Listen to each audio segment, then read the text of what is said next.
읽어주세요. 마르멜라도프는 말을 멈추고 미소를 지으려 했지만 갑자기 턱이 덜덜 떨려왔다. 그래도 자제력을 발휘하기는 했다. 2주 전 너덜너덜해진 몰골, 건초를 씹는 진배에서 보낸 닷새밤, 보드카병, 그와 더불어 아내와 가족을 향한 이 병적인 사랑에 듣는 사람도 혼란스러워졌다. 라스콜니코프는 긴장한 채 하지만 병적인 감각을 느끼며 그의 말을 듣고 있었다. 이곳에 들른 것에 신경질이 났다. 내가 할까? 형씨! 마르멜라도프는 기운을 차리고서 외쳤다. 오, 형씨, 누구나 다 그렇겠지만 어쩌면 형씨에게도 이 모든 일이 웃음거리에 지나지 않고 내 가정사를 이렇게 구질구질하고 시시콜콜하게 다 늘어놓아 본들 괜히 형씨에게 폐만 끼치는 셈이지만 뭐 나에게는 웃음거리가 아니니까요. 나도 감정이 있는 사람이거든요. 그리고 내 인생이 천국과 같았던 그날 밤낮엔 나 자신도 하늘을 나는 것 같은 몽상 속을 누비고 다녔지요. 지금 모든 것을 제대로 읽어보자. 아이들 옷도 입혀주고 집사람도 편히 살게 해주고 내 딸도 치욕의 구렁텅이에서 꺼내 가정의 품 안으로 데려오자. 그리고 그러고도 참 많이도 또 무리도 아니었고 형씨 자. 그런데 형씨 뭐 이튿날 이 모든 몽상에 잠겨있던 직후 저녁 무렵 나는 야밤의 도적처럼 약삭빠르게 카체리나 이바노프의 트렁크 열쇠를 훔쳐 내가 가져다준 월급에서 남은 돈을 꺼냈는데 다 해서 얼마였는지 기억도 안 나지만 하여튼 자 나를 봐요. 다들 집 나온 지 5째. 저쪽에서는 나를 찾고 있고 관청도 끝장이고 제복은 이집트 다리 근처 술집에 널브러져 있고 그것과 맞바꿔 받은 것이 지금 이 옷이니 모조리 끝장났어요. 마르멜라도프는 주먹으로 이마를 쾅 치더니 이를 악물고 눈을 감으며 팔꿈치로 탁자를 힘껏 눌렀다.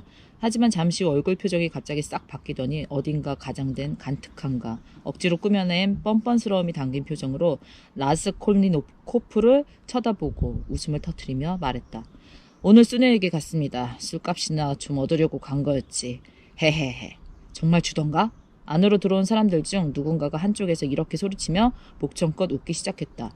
바로 이 보드카 반병이 그의 돈으로 산 것이랍니다.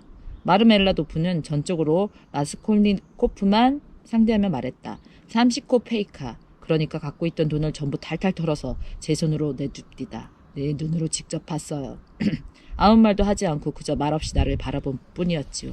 이런 건 이 지상이 아니라 저기 그곳에서는 사람들로 인해 애가 타서 울기도 하지만 책망하지는 않지요. 책망은 무슨 한데 책망하지 않을 때 마음은 더 아픈 법, 더 아프지요. 30코 페이카 그렇습니다. 하지만 돈은 지금 그에게도 필요하지 않겠습니까? 예? 어떻게 생각하십니까 형씨? 사실 그 애는 지금 청결을 유지해야 합니다. 이런 류의 특수한 청결에는 돈이 들지요. 이해하시겠죠? 이해하시냐고요? 뭐 저기 화장품도 사야 되고 하긴 달릴 수가 없지요. 풀먹인 치마도 사야 하고 웅덩이를 건너야 할 때 발이 보이지 않도록 돋보이도록 구두도 좀 더 멋스러운 걸로 사야 하겠지요. 이해하시겠습니까 형씨? 이 청결이 뭘 의미하는지. 뭐 그런데도 한 핏줄인 아비라는 놈이 술이나 처마시려고 그 30코 페이카를 뜯어냈단 말입니다. 그리고 또 이렇게 마시고 있고요. 벌써 다 마셨고. 그래 누가 나 같은 놈을 불쌍히 여기겠습니까? 예? 형씨는 지금 내가 불쌍합니까? 예 형씨 말해보시오. 형씨 불쌍합니까? 예? 헤헤헤헤. 그는 술을 따르려고 했지만 이미 따를 술이 없었다. 보드카 병은 텅 비어 있었다. 대체 뭘 보고 자네를 불쌍히 여기라는 건가? 이번에도 마침 그들 옆에 와 있던 주인이 소리쳤다.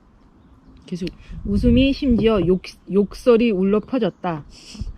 그 이야기를 듣고 있었던 아니던 다들 이 퇴직 관리의 꼬락서니만 보고서도 웃으며 욕설을 퍼부었다.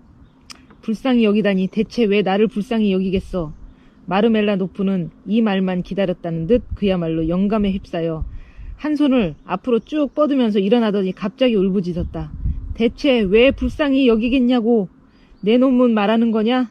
그래 나 같은 놈을 불쌍히 여길 이유는 전혀 없지. 나란 놈은 십자가에 못 박혀야 해. 불쌍히 여길 게 아니라 못 박아야 한다는 말씀. 그래 못 박아라 재판가나 못 박으란 말이다. 일단 못 박은 다음에 불쌍히 여기라고. 그때 내 발로 직접 못 박히러 갈 것이다. 이 몸은 즐거움이 아니라 비애와 눈물을 갈망하니까. 이 장사꾼아, 내가 내 놈의 이 보드카 반병을 갖고 쾌락을 만끽하고 있다고 생각하나? 비애, 비애야말로 내가 이 술병 밑바닥에서 찾고 있던 것이며 또 그의 그 비애와 눈물을 여기서 맛보고 찾아냈단 말이다. 너무 길다. 읽어주세요. 모든 이들을 불쌍히 여겨주셨고 또 모든 일들과 모든 것을 이해하셨던 그분만이 우리를 불쌍히 여겨주실 것이다. 그분만이 유일한 분이자 심판관이니까. 그분께서 그날에 오셔서 물어보실 테지. 못된 폐병증 괴물을 위해 피 한 방울 섞이지 않은 어린 아이들을 위해 자기 몸을 팔았던 그 딸은 어디 있느냐. 지상의 자기 아버지를, 아무짝에도 쓸모없는 주정뱅이를, 그의 짐승 같은 행각에 경악하게는커녕 오히려 불쌍히 여긴 그 딸은 어디 있느냐. 그러고는 말씀하시겠지. 자, 이리 오너라. 나는 이미 너를 한 번 용서했다. 한 번은 용서했노라. 지금도 너의 많고 많은 죄가 용서되리라. 많고 많은 사랑을 베풀어. 그러고는 나의 소냐를 용서해 주실 거야. 용서해 주시고 말고. 용서해 주시리라는 것을 나는 벌써 알고 있어. 아까 그의 집에 갔을 때 마음속으로 그런 느낌이 들었거든. 그분은 모든 사람들을 심판하시고 용서해 주실 거야. 선한 자든 악한 자든 현명한 자든 겸손한 자든 전부, 그리고 모든 자들에 대한 심판을 끝내시면 그때 우리에게 이렇게 말씀하시겠지. 너희들도 나오너라. 주정뱅이들아 나오너라. 약한 자들아 나오너라. 수치를 모르는 자들아 나오너라. 그러면 우리는 모두 넉살 좋게 앞으로 나가서는 거다. 그러면 또 이렇게 말씀하시겠지. 너희들 돼지들아 짐승의 꼴을 하고 짐승의 각인을 지녔지만 너희들도 나오너라. 그러면 현자들도 식자들도 이렇게 말할 테지. 주여 어찌하여 저들을 받아들이시니까. 그러면 이렇게 말씀하시겠지. 저들을 받아들이는 것은, 현자들아 내가 저들을 받아들이는 것은, 식자들아 저들 중 단 한 명도 스스로 그럴 만한 자격이 있는 자로 생각하지 않았기 때문이다. 그러고는 우리를 향해 두 손을 내미실 것이고 우리는 그 앞에 엎드려 울음을 터뜨리고 모든 것을 깨달을 것이다. 그때야 비로소 모든 것을 깨달을 것이다. 그리고 다들 깨달을 것이다. 카체리나 이바노브나도 그녀도 깨닫게 될 것이다. 주여 주님의 왕국이 도래하길. 그러고서 그는 기진맥진 녹초가 되어 의자에 털썩 주저앉아 아무도 쳐다보지 않고 주변을 잊은 사람처럼 깊은 생각에 잠겼다.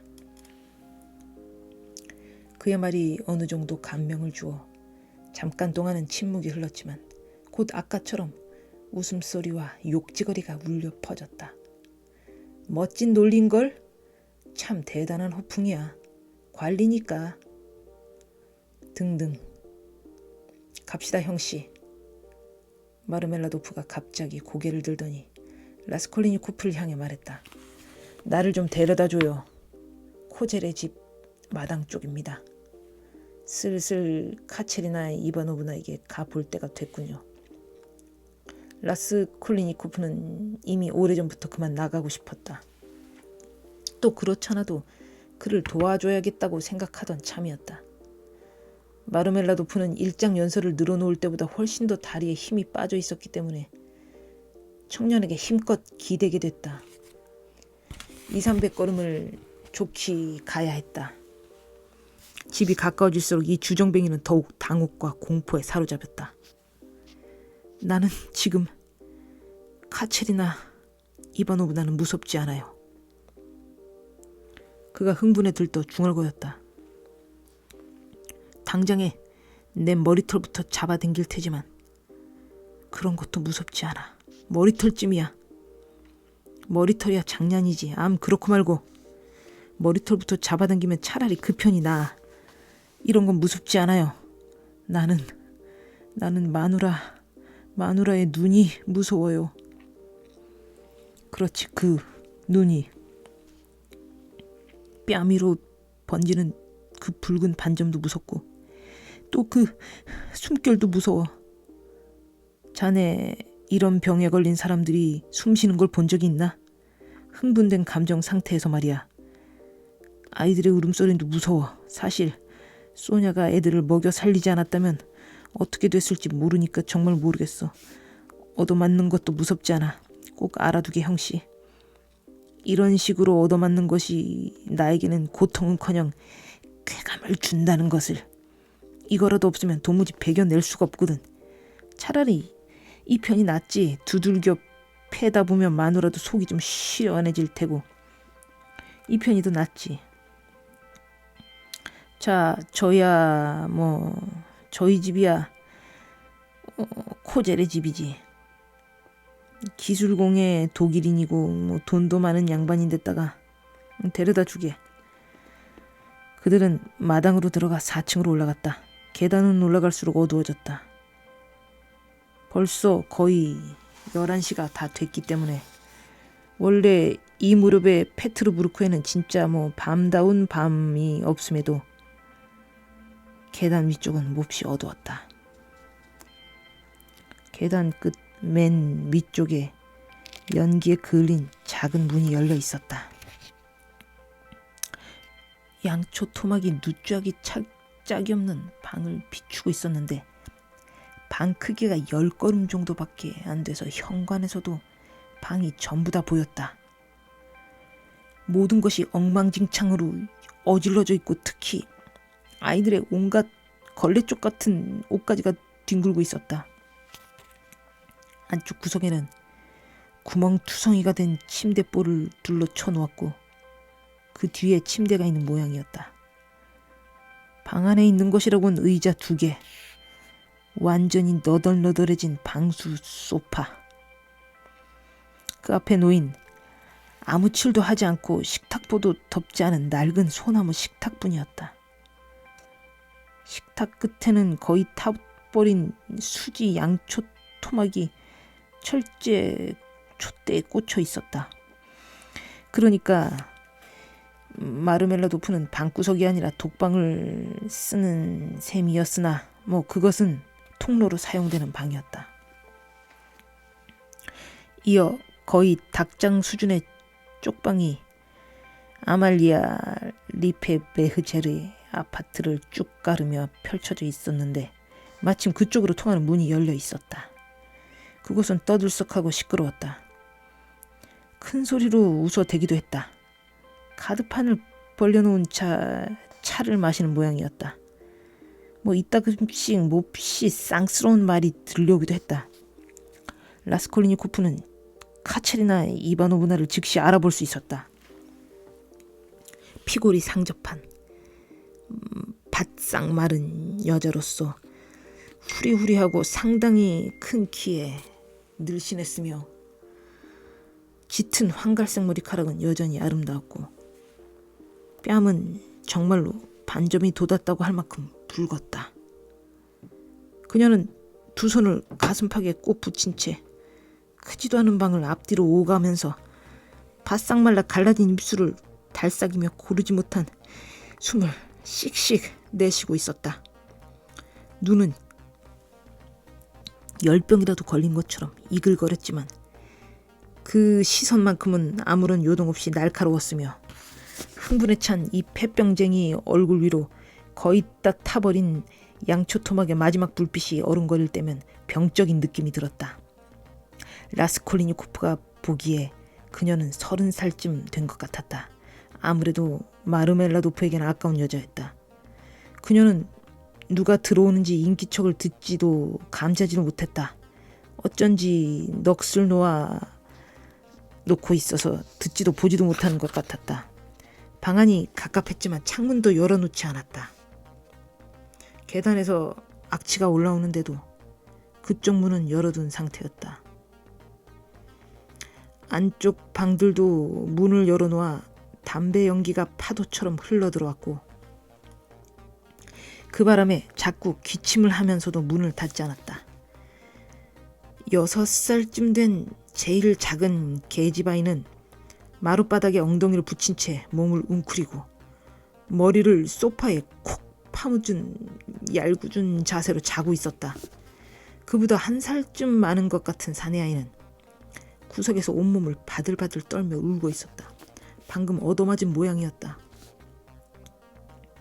마지인 9살쯤 된 계집아이는 키가 크고 성냥처럼 가늘었는데 군데군데 구멍이 난 허름한 루바슈카 한 장만 달랑 입고 또 훤히 드러난 어깨는 지금은 무릎까지도 오지 않는 걸 봐서는 2년은 좋기 전에 만들어준 것 같은 낡아빠진 모진 망토 코트를 걸친 채 방구석에 어린 남동생 곁에 서서 성냥개빛처럼 바싹 여이고 긴 팔로 남동생의 목을 안고 있었다. 동생을 달래는 것처럼 뭐라고 속닥대며 동생이 어쩌다 또 훌쩍대지 않도록 하려고 온갖 수단을 동원해서 진정시키고 그와 동시에 불안에 떨면서 또 원래도 크지만 바싹 여이고 경악한 얼굴 탓에 한창 더 커 보이는 짙은 색 눈을 반짝이며 어머니 눈치를 살피고 있었다. 마르멜라도프는 방 안으로 들어가지 않고 바로 문간에 무릎을 꿇으면서 라스콜리니코프를 앞으로 떠밀었다. 낯선 사람을 본 여자는 어리둥절하여 그 앞에 멈칫하고 순간적으로 정신을 바짝 차리면서 이 사람들이 대체 왜 들어왔을까 하고 이리저리 머리를 굴리는 것 같았다. 하지만 이내 자기들 방이 통로나 다름없으니까 다른 사람 방으로 가는가 보다 하고 생각하는 것 같았다. 이렇게 생각을 정리한 다음 그녀는 그에게 더 이상 신경도 쓰지 않고 현관문을 닫으려고 그쪽으로 가다가 문지방에 무릎 꿇고 있는 남편을 발견하고서는 갑자기 소리를 질렀다. 아! 그녀가 미친 듯 흥분하여 소리쳤다. 돌아왔군. 이 상습범, 이 날강도 같은 놈아. 돈은 어디 있어? 호주머니 속에 뭐가 들어있어? 얼른 보여봐. 옷도 다르잖아. 당신 옷은 어디 있어? 돈은 어디 있냔 말이야. 어서 말해. 그러고는 그녀는 냉큼 그의 몸을 뒤지기 시작했다. 마르멜라도프는 즉시 고분고분 순순히 두 양팔을 양쪽으로 벌려주었고 그로써 상대방의 호주머니 수색 작업을 수월하게 해주었다. 돈은 당연히 땡전 한 푼 없었다. 돈은 대체로 어디로 간 거야? 그녀가 소리쳤다. 오 맙소사, 이 인간 설마 죄다 퍼마신 거야? 트렁크에는 은하 12루블이 고스란히 남아 있었는데 그러고는 갑자기 미친 듯 날뛰며 그의 머리카락을 움켜쥐고 방 안으로 끌고 들어갔다. 마르멜라도프는 얌전히 무릎을 꿇은 채 그녀 뒤를 따라 기면서 그녀의 수고를 덜어주었다. 이것이 내게는 쾌감이랍니다. 이것이 내게는 고통이 아니라 오히려 쾌감을 준다와 형씨. 그녀는 머리털을 잡힌 채 부들부들 떨면서 소리를 질렀고 그러다가 이마를 마룻바닥에 찍기도 했다. 마룻바닥에서 자고 있던 아이가 잠에서 깨어 울음을 터뜨렸다. 구석의 소녀는 참지도 못하고 몸을 바들바들 떨며 소리를 지르더니 그야말로 사색이 되어 거의 발작이라도 난 듯이 누나에게 달려들었다. 제일 맞이인 소녀는 잠에서 깨어 가랑잎처럼 바들바들 떨기만 했다. 퍼마셨어. 죄다 퍼마셨어. 불쌍한 여자는 절망에 빠져 소리를 질렀다. 옷도 달라졌고 이렇게 배를 굴고 있는데 지랄 같은 인생 같으니라고. 아니 부끄럽지도 않아요? 갑자기 그녀는 라스콜리니코프에게 달려들었다. 술집에 있다 와놓고선 저 인간과 함께 마셨지. 당신도 저 인간과 함께 마셨겠지. 썩 꺼져. 청년은 한마디도 대꾸하지 않고 서둘러 나가려고 했다. 더군다나 안쪽 문이 활짝 열리면서 그리로 호기심에 몸이 단 사람 몇 명이 힐끔 들여다보기도 했다. 권련이나 파이프를 물고 터키 모자를 쓴 채 능글맞게 웃고 있는 머리들이 쭉 이어졌다. 실내로 옥바람에 단추 하나 채우지 않은 자, 보기 민망할 만큼 얇은 여름옷을 걸치고 있는 자, 손에 카드를 들고 있는 자, 참 가지가지였다. 그들은 마르멜라도프가 머리털을 잡혀 끌려다니면서 이것저것이 자기에게 쾌감을 준다고 외칠 때 유난히 더 신나게 웃어젖혔다. 심지어 방 안으로 들어오는 자도 있었다. 마침내 불길한 악다구니 소리가 들려왔다. 아말라야 리페 베으젤이 친히 군중을 뚫고 앞으로 나선 것이다. 자기 방식대로 기강을 바로잡고 내일 당장 방을 빼라고 욕지거리 섞인 명령을 함으로써 불쌍한 여자를 겁주고 해묵은 수법을 쓰기 위한 방법이었다. 방을 나오면서 라스콜리니코프는 한 손을 호주머니에 쑤셔 넣고 선술집에서 쓰고 남은 1루블의 거스름돈을 최대한 긁어모아 사람들 눈에 띄지 않게 창턱에 얹었다. 그런 다음 이미 계단까지 나왔을 때는 아차 싶은 생각이 들어 다시 돌아가고 싶어졌다. 아니, 이 무슨 한심한 짓을 한 거야. 그는 생각했다. 저들에게는 소냐가 있고 돈이라면 나도 필요한데, 하지만 도로 가져올 수도 없는 노릇이고, 이러나 저러나 어차피 그런 짓은 하지 않았으리라는 판단이 서자 한 손을 내줬고는 자기 집으로 향했다. 소냐에게도 화장품이 필요할 테니까. 그는 거리를 걸으며 생각을 이어나갔고 독살스럽게 웃었다. 그런 류의 청결을 유지하자면 돈이 들지. 하긴 소네치카야말로 오늘 당장 파산할지도 모르겠군. 그 일도 고급 모피용 동물 사냥, 노다지를 캐는 일처럼 모험이니까. 그러니 저들 모두 내 돈이 없으면 당장 길바닥에 나앉겠지. 정말 장하다. 소냐, 어쨌든 저들은 용케도 참 멋진 우물을 파낸 셈이야. 그러고는 이용해 먹는 거지. 이거야말로 이용해 먹는 게 아닌가. 그러다가 익숙해진 거야. 다들 좀 울고 이렇게 익숙해진 거야. 인간이란 워낙 비열해서 모든 것에 익숙해지니까. 그는 생각에 잠겼다. 뭐 내 생각이 틀렸다면 하고 그가 갑자기 저도 모르게 외쳤다. 정말로 인간이라는 것이 전부, 다시 말해 인류 전체가 다 비열한 놈은 아닌 것이라면, 그렇다면 나머지 모든 것이 편견이요 조장된 공포일 뿐 장애물은 그 어떤 것도 없다는 뜻이며 또 그렇게 되는 것이 마땅하다.